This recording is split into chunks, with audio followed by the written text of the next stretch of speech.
పని చేస్తున్నారంట. షాప్ పెట్టేవారు. వీళ్ళు ఏం కట్టారంటే డేరాలకు టెంట్ మేకర్స్ అంటారు. పూర్వం గుడారాల్లో ఉండేవారు. గుడారాలు అబ్రహాం గుడారాలే కదా. ఈ గుడారాలకి చాలా స్కేర్సిటీ, డిమాండ్ ఉండేది.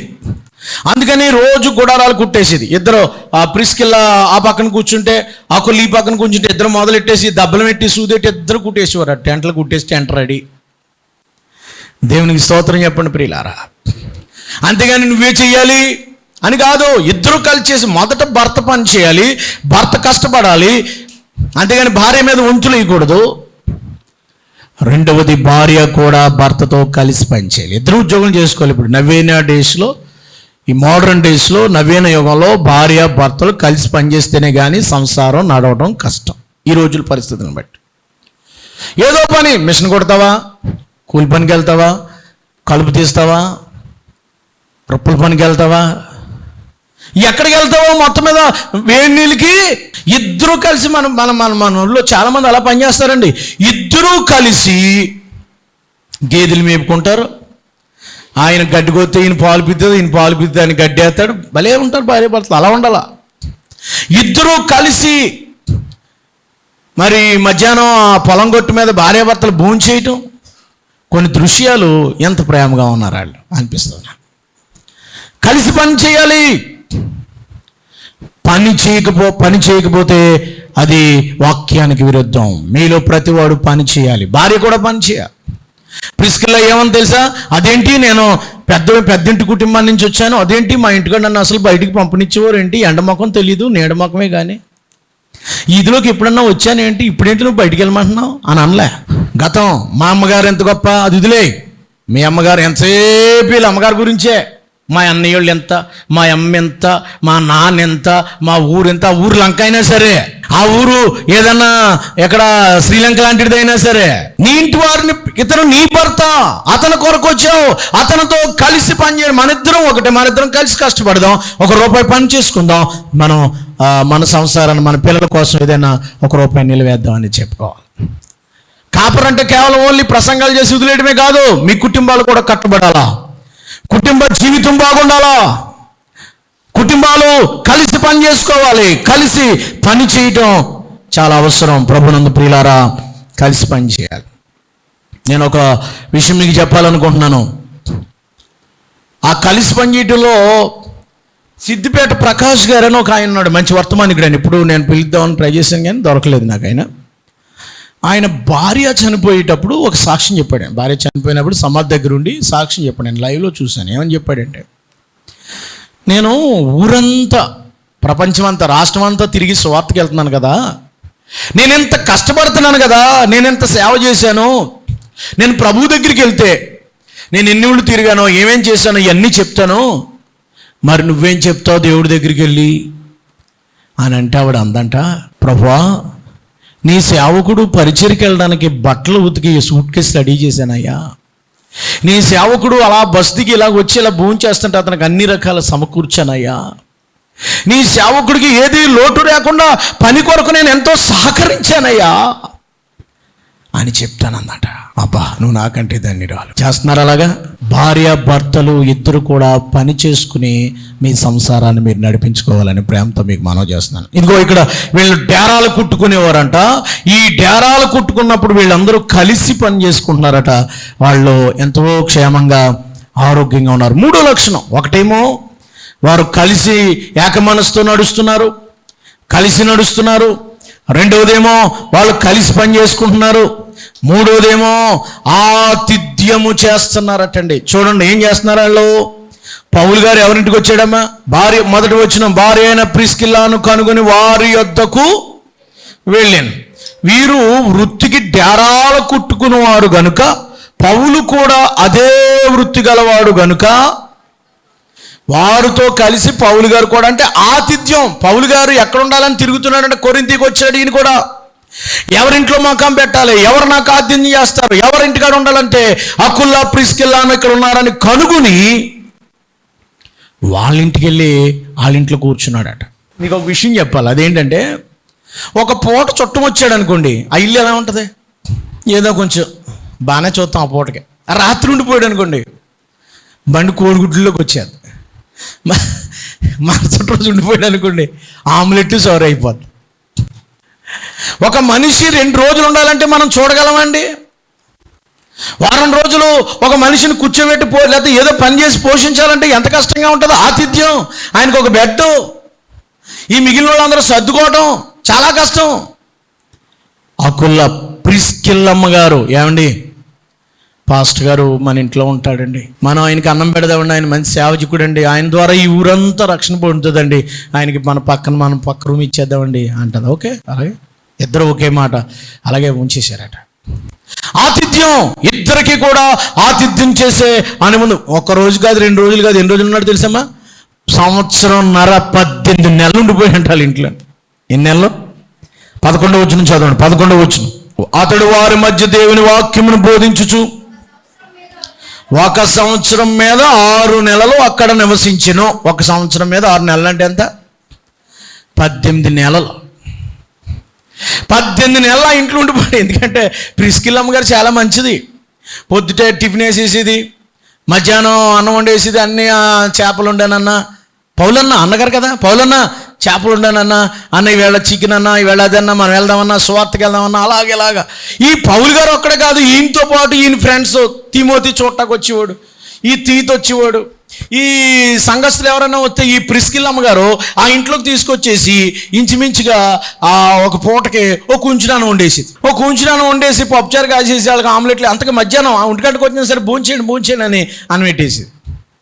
నాకు సరిగ్గా మా అమ్మగారు జ్ఞాపకం వస్తారు. నాకు మా అమ్మగారిని మా నాన్నగారు ఏమనేవాడు అంటే, అన్నపూర్ణమ్మ నువ్వు అనేవాడు. మాకు సరదాగా నువ్వు అన్నపూర్ణమ్మ కదా అనేవాడు.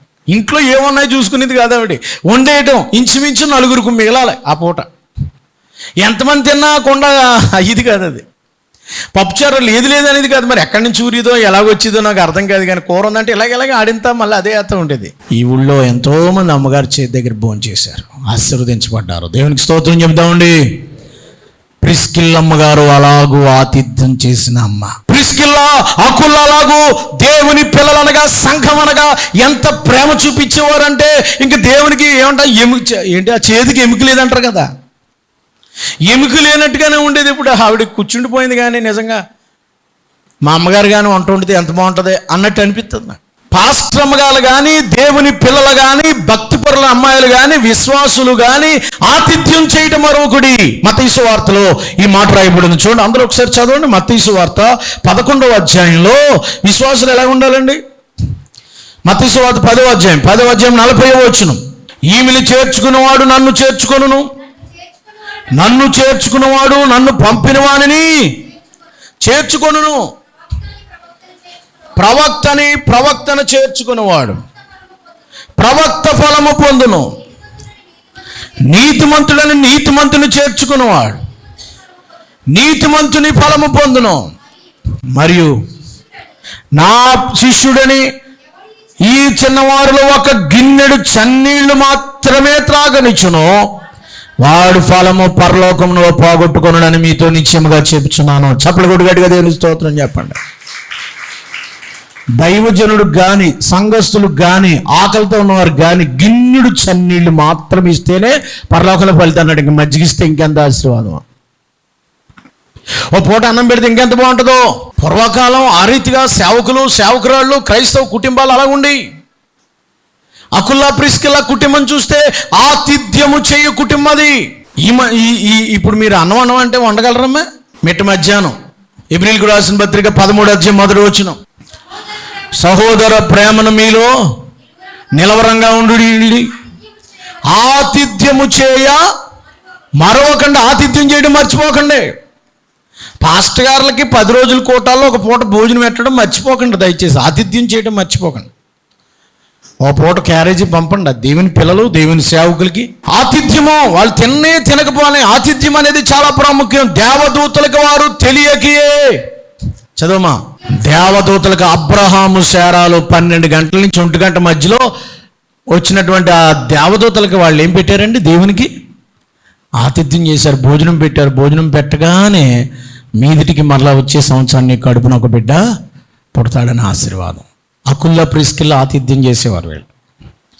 ఇంకా మీరు ఆ ఊర్లోకి ఎవరో కొత్త కుర్రాడు వచ్చాడంట. చూడండి, అపొస్తలుల కార్యములు 18వ అధ్యాయము, అపొస్తలుల కార్యములు 18వ అధ్యాయము 24వ వచనం. అపొస్తలుల కార్యములు 18వ అధ్యాయం 24వ వచనం. అలెగ్జాంద్రియ వాడైన అపొల్లోను ఒక యూదుడు ఎఫెసీనకు వచ్చెను. అతడు విద్వాంసుడును, లేఖనమందు ప్రవీణుడైనను. అతడు ప్రభు మార్గమును ప్రిస్కిల్లా 26వ వచనం, ప్రిస్కిల్లా విని, అకుల్లా ప్రిస్కిల్లా విని అతన్ని చేర్చుకొని, దేవునికి స్తోత్రం. అపొల్లో అనే కుర్రోడు వచ్చాడంట చర్చిలో వాకింగ్ చెప్పడానికి. ఏదో ఊరు నుంచి వచ్చాడట కుర్రోడు. ఆ కుర్రోడు రాగానే, బాబు మధ్యాహ్నం మా ఇంటికాడ భోజనానికి వచ్చి 2 రోజులు మా ఇంటికాడ ఉండు నాయన. ఆ ఊళ్ళో ఎవరు లేరు. ఆ ఇంటి మీద మేడ మీద పెట్టి అతనికి భోజనం పెట్టి, సువార్తకి వెళ్ళిన ఆయన, నీకు ఏది కావాలో ఇక్కడ ఉన్న రోజు నీకు భోజనం పెడతానమ్మా. ఉన్నారా అండి? మీరు చేయట్లేదంటలేదు, మీరు చాలా బాగా చూస్తారు దైవజనులు వస్తే. ఆతిథ్యం చేయడం మర్చిపోకండి, అది మీకు ఆశీర్వాదానికి కారణం. 3 విషయాలు చెప్పాను. మొదటిది ఏంటి? ఏక మనసు కలిగిన. రెండోది ఏంటి? కలిసి పని చేసుకున్నారు. ఇద్దరు నువ్వు చేస్తే నేను చేయను, నేను చేస్తే నువ్వు, ఇద్దరు కలిసి కలుపు తీసేస్తున్నారు. ఇద్దరు కలిసి కోతలకు వెళ్ళిపోతున్నారు. ఇద్దరు కలిసి గేదెలు మేపేస్తున్నారు. ఇద్దరు కలిసి భోజనం చేస్తున్నారు. ఆయన తినకుండా ఇవిడు తిందో, ఆయన రాకుండా తినేసి రకం కాదు ఆవిడ. కనుక వీళ్ళిద్దరూ కలిసి, ప్రియ దేవుని బిడ్డలారా, వాళ్ళిద్దరూ కలిసి ఆతిథ్యము చేయడంలో నెంబర్గా ఉన్నారు. ఇక 4వది ఏంటంటే వాక్యం బాగా తెలిసిన వాళ్ళు. ఏంటండి? అక్కడ 26వ వచనం చదువుకున్నాం కదా, అక్కడే చూడండి. ప్రిస్కిల్లా అకుల్లా విని అతన్ని చేర్చుకుని దేవుని మార్గమును మరీ పూర్తిగా అతనికి విశుద్ధపరిచిరి. అంటే వాక్యం బాగా తెలిసిన వాళ్ళు, వాక్యం బాగా నేర్చిన వారు, వాక్యం బాగా తెలిసిన వాళ్ళకి వాక్యం ఎలా నడుచుకోవాలో, బైబిల్లో ఏముందో ఇతనికి ఏం తెలియదు. ఇతనికి 25వ వచనం చదవండి. 25వ వచనం. అతడు ప్రభు మార్గమును విషయము ఉపదేశం పొంది తన ఆత్మయందు త్రేవరపడి యోహాను బాప్తిసం మాత్రమే తెలుసుకుని వాడై యేసును గూర్చిన సంగతులు వివరముగా చెప్పి బోధించుచు సమాజ మందిరంలో ధైర్యముగా మాట్లాడి, యోహాను బాప్తిసం మాత్రం పొందాడు, తండ్రి కుమార పరిశుద్ధాత్మ నామములో బాప్తిసం పొందలేదు. ఈయన మారు మనసు నిమిత్తం బాప్తిసం పొందలేదు. అందుకని ఇదిగో వాక్యంలో ఇది ఉంది, ఆత్మ బాప్తిసం పొందాలి బాబు. వాక్యాన్ని నేర్పారట. వాక్యాన్ని అతనికి విశుద్ధపరిచారంటే భార్యాభర్తలు రోజు కలిసి వాక్య ధ్యానం చేసేవారట. రోజు కుటుంబ ప్రార్థనలు పెట్టుకునేవారట. ఎంతమంది భార్యాభర్తలు కుటుంబ ప్రార్థన పెట్టుకుంటున్నారండి? ఎంతమంది భార్యాభర్తలు కలిసి ప్రార్థన చేస్తున్నారండి? మత్తయి సువార్త 18వ అధ్యాయంలో 20వ వచనంలో, మత్తయి సువార్త 18:20లో ఏముంది అక్కడ? ఏలయనగా 2-3 నా నామమున ఎక్కడ కూడుకొని ప్రార్థిస్తారో వారి మధ్యలో. కుటుంబ ప్రార్థన లేదు, కాలక్షేపాలు. ఇద్దరు కలిసి టీవీ చూస్తారు. భార్య భర్త ఇద్దరు కలిసి టీవీ చూస్తారు బాగా. ఇద్దరు కలిసి కబుర్లు చెప్పుకుంటారు. కానీ ఏం చేయరు వీళ్ళిద్దరు? అనుదిన కోటములు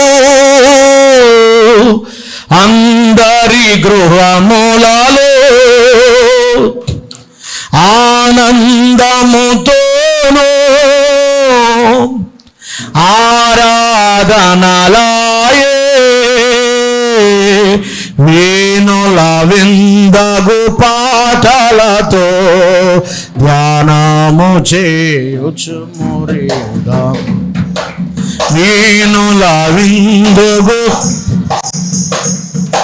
ధ్యానము చేయుచు మురియుదాము. దేవుని వారసులం,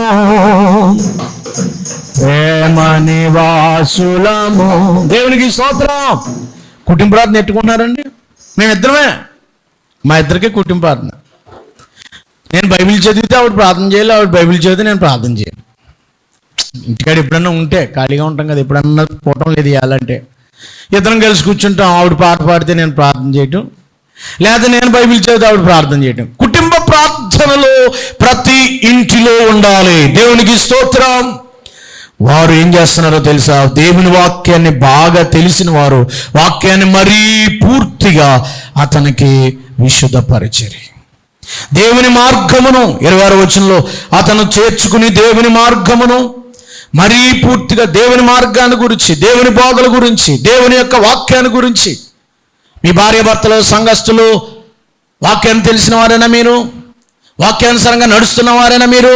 ఇది 4వది. 5వది ఏంటో తెలుసా? సేవకుడికి సహకారంగా ఉన్నారు వీళ్ళు. మళ్ళా వీళ్ళు కలిసి ఉండటమే కాదు, ఆతిథ్యం చేయడమే కాదు, కలిసి పని చేసుకోవటమే కాదు, వాక్యం దేశంలో కాదు. పౌలు గారికి సేవకుడికి ఎక్కడైనా కూటం అనుకోండి, భార్య భర్త ఇద్దరు వెళ్ళిపోయేవారంట కూడాను. అన్నా ఈవేళ ఎక్కడ కూటం? కొత్తపేట మార్కెట్ సెంటర్లో అన్నారు అనుకోండి, భార్య భర్తలు అక్కడ ఉండేవారంటే, వెళ్ళి బరకాలేసి మైకులు కట్టి పాటలు పాడుతుండేవారంటే ఈ నెల్లిలోగా అకుల్లా ప్రిస్కిల్లా. పూర్వం అలా ఉండేవారు భార్య భర్తలు. మీ భార్య భర్తలు ఎందుకు వెంబడించకూడదు? ఎందుకు భార్య భర్తలు కలిసి దేవుని కార్యక్రమాలకి రాకూడదు? జాగ్రత్త సమా, వారు దేవుని యొక్క పనిలో సాకారంగా ఉన్నారు. చూడండి, ఎక్కడుందా మాట పాస్టర్ గారు అంటారా? 18వ వచనం చూడండి. 18వ వచనం, 18 అపొస్తలుల కార్యంలోనే ఉన్న ఈ విషయాలన్నీ. 18:18 సౌలు ఇంకను బహుదినములు అక్కడ ఉండిన తర్వాత సహోదరులు యొద్ద సెలవు పూచుకుని తనకు మృక్కుబడి ఉన్నందున కెంక్రియాలో తల వెంట్రుకలను కత్తిరించి కొని వాడ ఎక్కి సిరియాకు బయలుదేరను. ప్రిస్కిల్లా అకుల అనేవారు అతనితో కూడా వెళ్ళారు. వారు ఎఫెసునకు వచ్చినప్పుడు, ఎక్కడికి వచ్చినప్పుడు? ఎఫెసుకు వచ్చినప్పుడు, ఎఫెసులో మీరు ఇక్కడ ఉండండి, సేవ చేయమన్నాడు వాళ్ళిద్దరిని. ఎంత మంచి సహకారులో తెలుసండి వీళ్ళకి మొత్తం చూడండి, నా జత పనివారు అన్నాడు పౌలు గారు, నా శిష్యులు అనలేదు. రోమీలకు రాసిన పత్రిక 16:3 రోమీలకు రాసిన పత్రిక 16:3 నా విశ్వాసులు అనలేదు, నా సంఘస్థులు అనలేదు. ఏమన్నాడమ్మా? క్రీస్తు యేసునందు నా జత పనివారైన ప్రిస్కిల్లా అకుల్లాకు నా వందనాలు చెప్పండి. నా జత పనివారు అంటే దేవుని పని కూడా చేశారని అర్థం. అక్కడ జత పని వాళ్ళు అంటే ఈయన సువార్తకి వెళ్తే వాళ్ళ సువార్తకి వెళ్ళారు, ఈయన పత్రిక ఇస్తే వాళ్ళిద్దరు పత్రికలు ఇచ్చేవారు, ఈయన పాటలు పాడితే వాళ్ళు కూడా ప్రార్థన చేసేవారు, ఈయన వాక్యం చెప్తే వాళ్ళు కూడా వాక్యం చెప్పి భార్యాభర్తలు ఎవరు ఉన్నారండి అలాగా? ఎందుకు ఉత్సాహం విస్తరించట్లేదు? ఒకప్పుడు ఆనందరావు గారు తండ్రి గారి యొక్క పరిచర్లో భార్యాభర్తలుగా కొత్తపేట ఏంటి ఎక్కడికేంటి పరుగులెత్తేవారు కదా. నడక చాలగొట్ల మీద నడిచేవారు, రోడ్లు లేవు, బళ్ళు లేవు ఆ రోజుల్లో. సుకుమారం అయిపోయింది. అకుల్లా ప్రిస్కిల్లాలో ఆయనతో కూడా ఏ ఊరు వెళ్తే ఆ ఊరు వెళ్ళిపోయి సేవ చేసేసి ఎఫీసీలో ఉండమంటే అక్కడే ఉండిపోయి వాళ్ళ ఇంటికాడ ఒక ఇల్లు కట్టేసి ఆ ఇంటికాడ ఆన్లైన్లో పోగేసి ఓ సంఘాన్ని మొదలెట్టారు వాళ్ళు. దేవునికి స్తోత్రం కలుగునుగాక. ఈయన ఎఫీసీలో ఉండి మీరు మంచోళ్ళు కదా, ఇక్కడ పని చేయండి, నేను వేరే ఊరు వెళ్తాను. అందుకనే వారి 4వ వచనం ఏముందమ్మా? 4వ వచనం చదవండి. తర్వాత వారి ఇంటనున్న సంఘమునకు అంటే అకుల్లా ప్రిస్కిల్లా ఇంటికాడ ఏముందమ్మా? కొరింథీయులకు రాసిన పత్రిక 16:19 మొదలు కొరింథీ 16:19 వారి ఇంటనున్న సంఘమునకు అంటే దేవుని పని ఎంత బాగా చేశారో చూడండి. వాళ్ళు అయ్యగారు వచ్చేటప్పటికి వాళ్ళ ఇల్లు మేడ మీద ఇచ్చేసి ఆ మేడ మీద బరకాలు వేసేసి పాటలు పాడి వచ్చిన వాళ్ళందరూ కాళ్ళకి నీళ్ళెట్టి మధ్యాహ్నం అప్పుడు 15 కిలోమీటర్లు 25 కిలోమీటర్ల నుంచి చర్చకు వచ్చేవారంట. ఆ వచ్చిన వాళ్ళందరికీ వంటలే. మరి పొద్దున ప్రసంగం మొదలెడితే 2 గంటలకు 5 కూటం, అప్పుడు భోజనాలు ఎట్టి మళ్ళీ సాయంత్రం కాసేపు ప్రార్థన ఎట్టి అప్పుడు మళ్ళీ ఇప్పుడు ఆదివారానికి రావాలి కాబట్టి అలా ఉండి అంట రోజులు. శనివారానికి వచ్చేసేవారు. ఇంతలో సంఘానికి ఎంత పరిచయం చేశారు వాళ్ళు, కష్టపడ్డారు, దేవుని పనిలో సహకారులుగా ఉన్నారు. ఇది ఉన్న పాయింట్. 5వ పాయింట్ నేను ముగించేస్తాను. ఇంకొకటి ఏంటంటే ఎంకరేజ్, ప్రోత్సాహం చేసేవాళ్ళట. ఏంటమ్మా? ప్రోత్సాహం. అపొస్తలుల కార్యములు 18:27 తరువాత అతడు అక్కయ్యకు బోధలు ఇచ్చినప్పుడు అతను చేర్చుకొనవల్లని సహోదరులు ప్రోత్సాహపరుచు అక్కడకు శిష్యులను వ్రాసిరి. అతడు అక్కడికి వచ్చి కృపచేత విశ్వసించిన వారికి చాలా సహాయం చేశారు. వీళ్ళు అక్కయ్యకి వెళ్తున్నాడంటే ఈ కుర్రోడు ఎవరు? అపోల్లో. వీళ్ళు రాశారంట, ఇదిగో ఈ కుర్రోడు మంచోడు, వాక్యమా చెప్తున్నాడు, ధైర్యంగా ఉంటాడు, ఇతను చేర్చుకోండి అని ప్రోత్సాహం. ఇతన్ని సంఘంలో చేర్చుకోండి, ఏమన్నా అతనికి ఏమన్నా బట్టలు కానీ కానుకలు కానీ ఉంటే ఇవ్వండి, పర్లేదు, మంచి కుర్రోడు, అతను సేవ చేస్తున్నాడు. ప్రోత్సాహం, ఎంకరేజ్. చూడండి ఏముంది అక్కడ? సహోదరులు ప్రోత్సాహపరచుచు అతన్ని చేర్చుకొనవలనని సంఘస్థుల్ని ప్రోత్సాహపరచుచు అక్కడ శిష్యులకు ఉత్తరం రాశారు. ఇది అకుల్లా ప్రిస్కిల్లా వాళ్ళు మేము ఉత్తరం రాస్తున్నాం, అక్కయ్య సంఘస్థులారా ఇదిగో మీకు వీళ్ళ ప్రోత్సాహం చేయండి, ఎంకరేజ్మెంట్. ఒకళ్ళు పాట పాడుతున్నారు అనుకోండి, మీరు ఏం చేయలేమా? పాట పాడుతుంది అనుకోండి, ఎవరన్నాను ఏం చేయాలి? మీరు పాట పాడుతున్నాను, ఎందుకంటే పాట రాగలేవు ఏంటి ఓనమ్మా ఆడ కూడా పాట అని అనకూడదు, ఎంకరేజ్ చేయాలి. ఎంకరేజ్. బలిపాడావు వెళ్దాం ఒకవేళ ఆలయం తుడిచారనుకో మీరు ఏం చేయాలి? నేను రాలేకపోతున్నాను, తుడుస్తున్నాను, మంచిదను అమ్మ అనాలా? ఇంకా మీరే తుడిచేసుకోండి, మీరే మిమ్మల్ని పిలవకండి, మీరే ఆశీర్వాదాలు తీసేసుకోండి అంటుందంటూ కాబట్టి. కనుక ఒకరినొకరు పిలుచుకోవాలా? ప్రియ దేవుని బిడ్డలారా, ప్రోత్సాహం. 10వ అధ్యాయము 26 వచ్చిన ఏప్రిల్ రాసిన పత్రిక 10:26లో ఒకరినొకరు పురుకొల్పుకోమన్నాడు. సహోదరులు ఒకరినొకరు ఏం చేసుకోవాలండి? పురుకొల్పుకోవాలి. ప్రార్థన చేసిన వాళ్ళు ప్రార్థన చేసే వాళ్ళకి ఏమవ్వాలమ్మా? మీరు ఎంకరేజ్ చేయాలి. బలి చేసావమ్మా ప్రార్థన అనాలి. అంటారా? ఎందుకు వచ్చిన ప్రార్థన అదే అన్నాం అనుకో, ఇంక మళ్ళీ ప్రార్థన చేయదే మనిషి. వాక్యం చదివాడు కనీసం సరిగ్గా చదవాలా అని అన్నాం ఇంకా ఎప్పుడు చదవడం. ఎలా చేసినా సరే మొదట మనం అందరం నడుతా మొట్టమొదటి పుడతా నడిచేసేమిటి? పుడతా నడిచేమా? నేర్చుకుంటాం, కింద ఆడతాం, మీద ఆడతాం, నేర్చుకుంటాం, వస్తుంది. ఒకరు పైకి వెళ్తే మనం పీతల బుద్ధి అండి. ఆ పీతలు ఏం చేద్దండి? ఓ పీత పైకి వెళ్తే ఇంకో పీత కిందకి లాగేద్దండి దాన్ని. పైకి వెళ్ళినవరు ఎంకరేజ్ చేయరు. ఒకరినొకరు మనం ఏం చేసుకోవాలండి? ప్రోత్సహించుకోవాలి. అది ఈవేళ నేను ఇలా ఉన్నానంటే నన్ను చాలాసార్లు ఎంకరేజ్ చేశాడు ఆయన. అక్కడికి వెళ్ళండి, ఇక్కడికి వెళ్ళండి, అది చేయండి, ఇది చేయండి, రండి సువార్తకు రండి, ఇంటికాడ ఉండకండి, అక్కడ తిరగండి, ఎక్కడ తిరగండి, మొత్తం తోమడమే. 5 ఏళ్ళు తిరిగాను ఆయనతో పెళ్ళి అవ్వకముందు. దేవునికి మహిమ కలుగు. ఒకరినొకరు ప్రోత్సహించుకుందాం. చివరి మాట చెప్తాను. చివరి మాట ఏంటంటే 16వ రోమిలికి రాసిన పత్రిక 16వ అధ్యాయం 4వ వచనంలో ఏముందో తెలుసా? రోమిలికి రాసిన పత్రిక 16వ అధ్యాయం 4వ వచనం మాట చెప్పి నేను ముగిచ్చేస్తానండి. వారు నా ప్రాణము కొరకు తమ ప్రాణములైన ఇచ్చుటకు తెగించరే. Neck to neck. మన వైపు చూడండి ఒకసారి. పాస్టర్ గారి కొరకంట ప్రాణాలు ఇచ్చేయడానికి తెగించారంట. Neck to neck. అయ్యగారి మీద ఏగాలిందంటే నేను ఆలిపోతాను. పౌలు గారిని ఎఫెసీలో చితక్కొట్టేస్తున్నారు, ఏథెన్స్లో చితక్కొట్టేస్తున్నారు, ఎవరో చేర్చుకోవట్లేదు. అకుల్లా ప్రిస్కిల్లా అన్నారా మా ఇంటికాడ ఉండి ఎవరు వస్తారు నేను చూసుకుంటాను. ఎందుకంటే మరి వీడి రోమా గవర్నమెంట్ చుట్టం అన్నారు కదా, ఆ సపోర్ట్ ఉండేది. ప్రాణాలు ఇవ్వడానికి తెగించారట. సేవలో ప్రాణాలు ఇవ్వడానికి, పాస్టర్ గారి కోసం ప్రాణాలు ఇవ్వడానికి, ప్రభువు కొరకు తమ ప్రాణములు ఇవ్వడానికైనా తెగించరి. ప్రభునందు ప్రియులారా, ప్రాణాలు ఇవ్వడానికి కూడా వారు తెగించారట. ప్రాణాలు ఇవ్వడానికి, దేవుని సేవ కోసం. సైకిల్ లేకపోయినా నడక మీద, ఆహారం లేకపోయినా, కొన్నిసార్లు ఆహారం దొరకదు, 2 అయిపోద్ది భోజనానికి. మాతోటి పిల్లలు అలాగే తిరిగారు. తినడానికి సరైన స్థలం దొరకదు, అలాగే హోటల్ సరైన దొరకవు, ఫుడ్ పాయిజన్ అయిపోద్ది. ప్రభు కోసం ప్రాణాలు ఇవ్వడానికి ఏది ఆ త్యాగము, ఆ కమిట్మెంట్ తప్పిపోయింది. అకుల్లా ప్రిస్కిల్లా లాంటి వాళ్ళు సంఘంలో ఉంటే ఆ సంఘం విస్తరిస్తుంది. దేవునికి స్తోత్రం. మీకు ఒక మాట చెప్పి ముగిస్తాను. రామచంద్రపురంలో ఎంట్రన్స్లోకి వెళ్ళేటప్పటికి ఒకటి కనబడుతుంది. ఏంటిది? కుష్ఠరోగుల యొక్క కాలనీ, హాస్పిటల్. ఇంచుమించు 16 ఎకరాలు ఎంత ఉంటుంది. అక్కడ హచ్చు డైమండ్ అమ్మ గారు సేవ చేసేవారు. జాన్ డేవిస్ గారు అనేటువంటి ఒక ఆయన కాకినాడ నుంచి 1800వ శతాబ్దంలో నడక మీద వచ్చి గుర్రబండి ఎక్కి పడవలో ప్రయాణం చేసి, పడవ మీద అప్పుడు బస్సులు లేవు, ఎర్ర బస్సులు లేవు, పడవ మీద గుర్రబండి అలా చివారు చేసుకుంటూ కాకినాడ వచ్చేటప్పటికి ఈ అచ్యుడైమండం గారు ఇక్కడ ఉన్నారని ఆవిడ దగ్గరికి వచ్చాడట. ఆవిడకి పెళ్లి చేసుకోలేదు, ఆవిడ దగ్గర ఉన్నాడు. ఈయన భార్య భర్తలు. జాన్ డేవిస్ గారు అక్కడికి వచ్చాక అచ్యుడైమండం గారి దగ్గర పనిచేసే అబ్బాయికి జ్వరం వచ్చిందట. టెస్ట్ చేసి చూస్తే ఏంటి జ్వరం వచ్చిందంటే ఇక్కడికి మచ్చ వచ్చింది, కుష్ఠరోగం. అమ్మో, ఊరంతా టెస్ట్ చేశారు. రామచంద్రపురం నియోజకవర్గం అంతా కుష్ఠరోగం వచ్చేసిందట. కుష్ఠరోగులు ఉన్నారంట అందరం.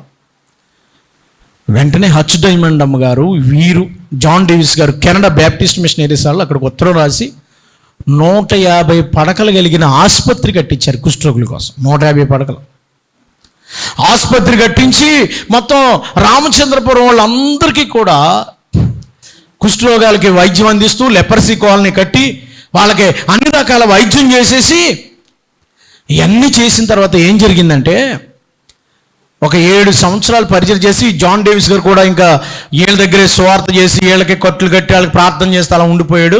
7 సంవత్సరాల తర్వాత ఆయన అమెరికా వెళ్ళిపోతున్నాడు సొంతూరు. భార్య భర్తలు ఇద్దరు వెళ్ళిపోయారు. వెళ్ళిపోయాక ఈయన బయలుదేరేటోడికి ఈయన కొంచెం జ్వరం వచ్చింది. ఈయనకి ఏమండోయ్, ఈయన కొంచెం జ్వరం వచ్చింది. భార్య భర్తలు ప్రాణం పెట్టడం అని చెప్తున్నాను. జ్వరం వస్తే అక్కడ టెస్ట్ చేశారు. అరే నీకు ఇది మామూలు జ్వరం కాదు, ఇది నీకేదో తేడాగా ఉంది అని టెస్టులు చేయాలి. ఏం జ్వరం అంటే ఆయనకి కుష్ఠరోగం వచ్చింది. జాన్ డేవిస్ గారికి కుష్ఠరోగం. అవును, నేను 7 సంవత్సరాలు కుష్ఠరోగుల మధ్యన పనిచేశాను. ఇది అంటువ్యాధిరా, నీ భార్యను కలవకూడదు, నీ 2 పిల్లలను కలవకూడదని డాక్టర్ గారు చెప్పారు. అప్పుడు తలుపులు వేసేసుకున్నాడు ఆయన.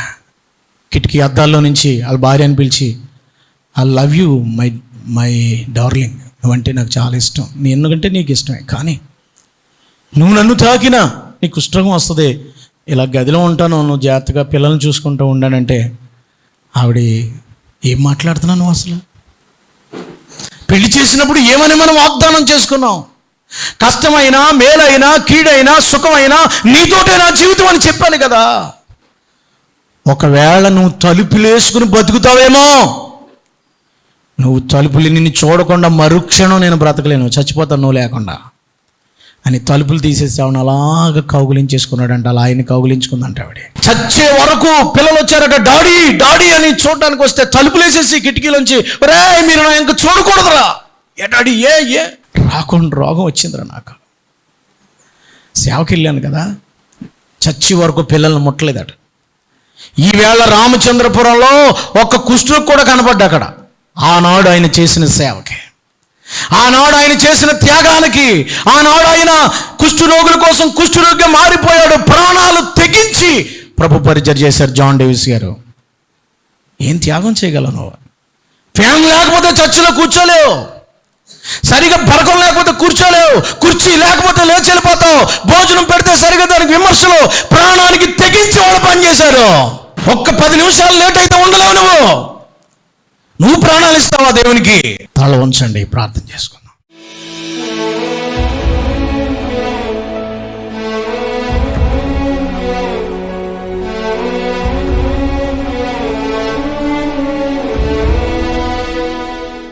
మహాపరిశుద్ధుడైన మా తండ్రి, అకుల్లా ప్రిస్కిల్లా భార్యాభర్తలు ఆదర్శ దంపతులు ఎలా ఉండాలో మాతో మాట్లాడావు. వారిద్దరూ కలిసే ఉన్నారు తండ్రి, మరణం వరకు ప్రాణాలు తెగించారు. వాళ్ళ కోసం ఆసియాలో ఉన్న సంఘాలన్నీ కూడా కృతజ్ఞత చెప్తున్నాయంట. అంత పనిచేశారేమో నాయన మాకు తెలియదు. అక్కడ రాశాడు 4 ఆసియాలో ఉన్న సంఘాలన్నీ అన్నావు. వారు చేసిన పరిచర్ని బట్టి నీకు స్తోత్రాలు. మా సంఘాల్లో కూడా అలాంటి భార్యాభర్తల్ని, ప్రార్థన పరుల్ని, భక్తి పరుల్ని, ఆతిథ్యం చేసేవాళ్ళని, ఏక మనసు కలిగిన వాళ్ళని, నాయన కలిసి పని చేసుకునే వాళ్ళని, కలిసి కాపురం ఉండేవాళ్ళని, కలిసి ప్రభువా దేవుని పరిచర్కు సహకరించే వాళ్ళని లేపమని, ప్రోత్సహించేవారిని, ప్రాణాలకు తెగించేవాడిని లేపమని, విత్తబడిన వాక్యం అందరూ హృదయాలు భద్రపరచమని యేసు ప్రభువారి పేరట వేడుకొనుచున్నాము తండ్రి.